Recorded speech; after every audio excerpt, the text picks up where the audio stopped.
Are you made in the image of God or of the Anunnaki? What comes to mind when someone asks you this question? God, I guess. What if I told you something deeper that might change your answer? After watching this video, your life and the way you see things will change. Make sure to watch all the way to the end because what you're going to hear in this video has been hidden for decades and is not available to the general public.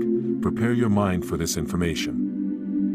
The following information comes from a Sumerian tablet discovered around 4,500 years ago. Keep in mind that the Old Testament in the Bible is just 3,000 years old. If you'd want to learn more about the Sumerian tablet and the 7 tablets of creation, check out my past videos or click the link somewhere in the description below. Let's get started. According to Sumerian, Egyptian, and Babylonian mythology 4 million years ago, the creator gods known as the Anunnaki arrived on Earth. The main residents of Earth were wild and domestic animals, as well as the early ancestors of humanity known as Homo erectus. These individuals were known as the Anunnaki, which means those who came from heaven to earth.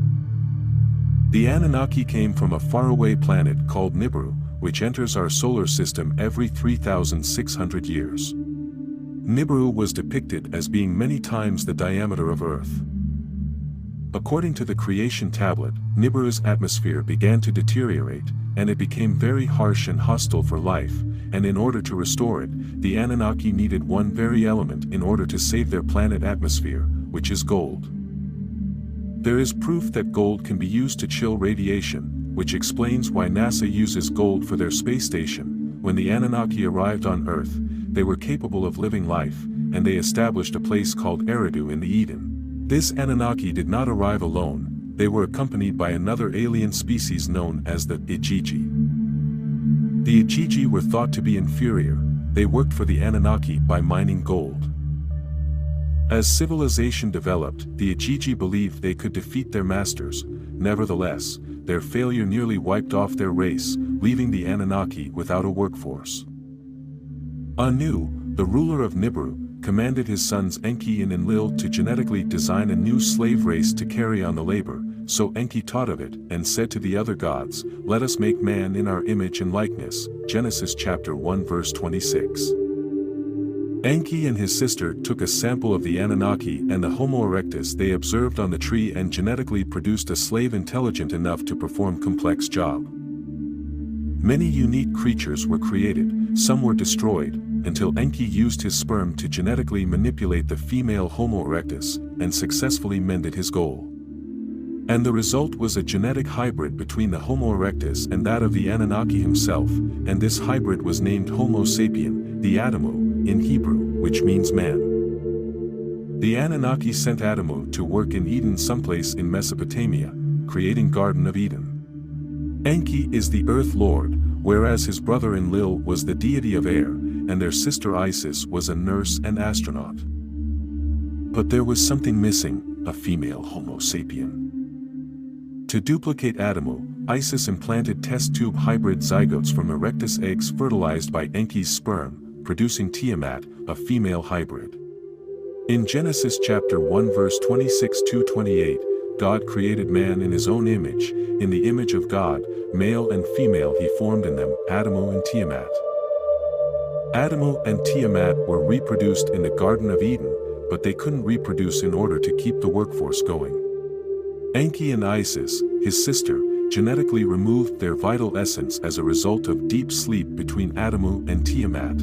taking the ribs of Adamu the males and Tiamat the females and manipulating them till the hybrid that could reproduce was formed, which turns out to be Adam and Eve. Genesis chapter 2 verse 21 to 23. Enki and Isis, his sister, concealed the secret from Enlil. What Enlil desired was a race of humans who could labor and serve them rather than breed. And Enki sent Adam and Eve to the orchard, Garden of Eden. Enlil discovered something strange in the garden. The Adamu and Tiamat were different from Adam and Eve, so he approached Enki his brother, who admitted that he was the one who constructed them so they could multiply. Enlil grew angry and depressed. The only reason that people were created was to toil the ground and serve them, not to reproduce. This sparked a war between Enki and Enlil. Enlil despised humans and desired to enslave them. Humans sympathized with Enki, his sibling. And Enki was the serpent because Enki is the god of knowledge and wisdom, and the serpent was known for wisdom and smartness in ancient times. Therefore Enki, who came to Eve and said, "I will give thee knowledge of good and bad." Enki explained to them that they were the same as the Anunnaki, that they are not animals and hence have the right to dress like them. He also instructed them on how to reproduce. Enlil spotted the aprons and requested an explanation, as well as why they are not naked and covering thy body with apron figs, to which Adam replied that Eve gave him the fruit and thy had sex, which incensed Enlil and prompted Enki to confess and apologize. And Enlil, also known as Yahweh, spoke to the other gods, saying, "Behold, the human has become like one of us, knowing good from evil, lest he put forth his hand and take also of the tree of life, and eat and live forever." As a result, he must till the ground from whence he was taken in order to work for gold. Enlil, Yahweh, drove them out of Eden, Genesis chapter 3 verse 22-24. This is what caused the exile in the Garden of Eden. To make a long story short, Adam and Eve gave birth to two earthling beings named Cain and Abel, which is Cain and Abel in the Bible. They were good at toiling the ground and mining gold for the gods, until Cain became envious of Abel due to the amount of gold he was mining per day. Cain killed Abel and buried his body, but the ground rejected him since he was an earthling creature of procreation. Enki arrived and witnessed what had occurred. He drove him off the face of the earth as a result of this. Cain said to his Lord, "Thy Lord has driven me away from the face of the earth and made me a vagabond, and whoever finds me shall slay me." And Enki said unto him, "For this I shall put a mark upon you, and whoever finds you, vengeance shall be taken on them." Cain left Enki's presence and traveled to Eden, where the Anunnaki were mining for gold. In the Bible, this is the city of Nod. Genesis chapter 4 verse 12-16. As the demand for labor increased, the Adamu and Tiamat were re-engineered so they could reproduce. As humans evolved to be more intelligent, some of the Anunnaki procreated with humans, and the children who resulted from this forbidden union were known as the Nephilim, or giants of odds, men of renown. Enlil wanted to eliminate the entire race because of the mating with the humans and gods. Enlil, Yahweh, wanted to ensure no human will ever rise to power to ruin Earth. Naturally, interbreeding increases their race, and it was beyond Enlil control as human population increases over the following millennium as nature as instaured. Nibiru made contact with the sun 3,600 years ago.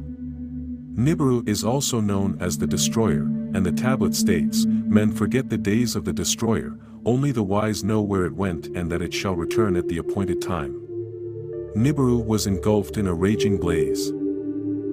When Nibiru approached the world, a black mark appeared on the sun's surface, the magnetic field became weaker, and the temperature rose, and the Sava we call the deluge caused the big flood. The earth was rumbling, groaning, and pain struck the earth, and calamity struck the earth.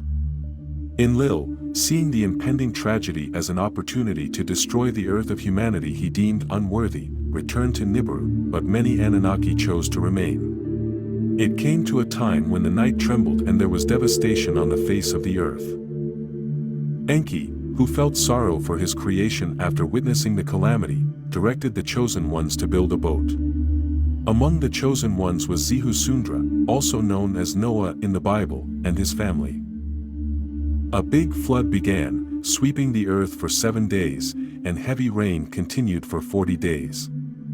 Following the flood, the reconstruction of a new space work begins, and it depicts how the Anunnaki built their pyramid according to the star. Anunnaki finally left Earth, their influence reaching every corner of the world, from Mesopotamia to India to South America. Before they left, they endowed humans with the Sumerian civilization, the Anunnaki teaching the Sumerian the way of life and establishing monarchy, institutions, and governments. The tablet also read, "Nibiru will approach our planet again, and the Anunnaki will return to restore peace and rule over the slave race they created." This will explain the secrecy surrounding the written history of Sumeria, Egypt, and Babylonia. You'll want to make a decision now that you know what the Sumerians said about our history.